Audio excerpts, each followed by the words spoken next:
unconventional solutions and a new type of flight, storming 3 speeds of sound and shockwave gas dynamics all mixed up in the story of how one of the most unusual supersonic aircraft flew.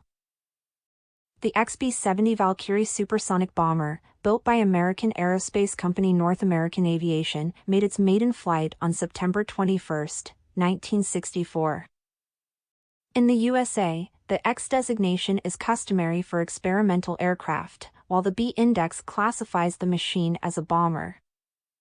One of the aircraft's unusual design solutions can be seen in the pictures. In supersonic flight mode, the end third of the wing was lowered downward, allowing a significant increase in lift. To understand how this was done, it is necessary to make a brief excursion into the supersonic flow area. So, how does in-flight lift occur, and what was unusual about the Valkyrie's lift as opposed to other supersonic aircraft?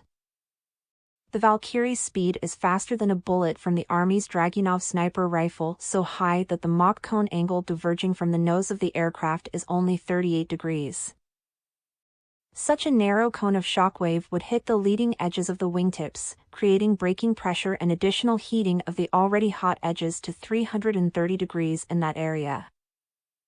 Due to the supersonic heating of the leading edges, the Valkyrie radiated as much heat into the front hemisphere as the nozzles of the 6 jet engines did backward. The XB-70 Valkyrie, at speed m equals 3, generated about 1/3 of all supersonic lift due to the shock wave.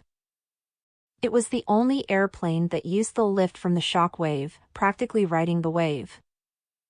And the lowered wingtips also worked as added keels, increasing the aircraft's directional stability in the thin air of the stratosphere.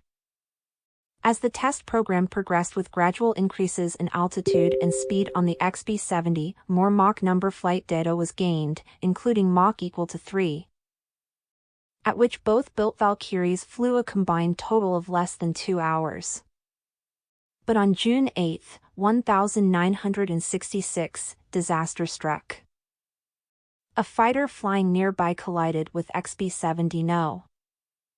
2, first catching the end of the bomber's wing and then tearing off its keels, before catching fire itself. Without its keels, the Valkyrie went into a flat spin and went down. One of its pilots died on the spot from the overload, another managed to eject but landed unsuccessfully and never flew again. The fighter pilot also died. The remaining XB-70 No. 1 was given to NASA, and a number of experimental flights were subsequently made on it.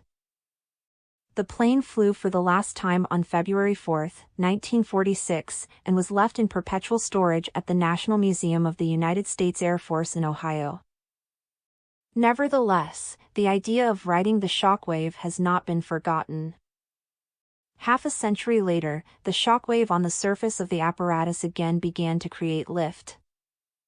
But not by locally dropping the wave in a separate line, stripe or hieroglyph on the bottom.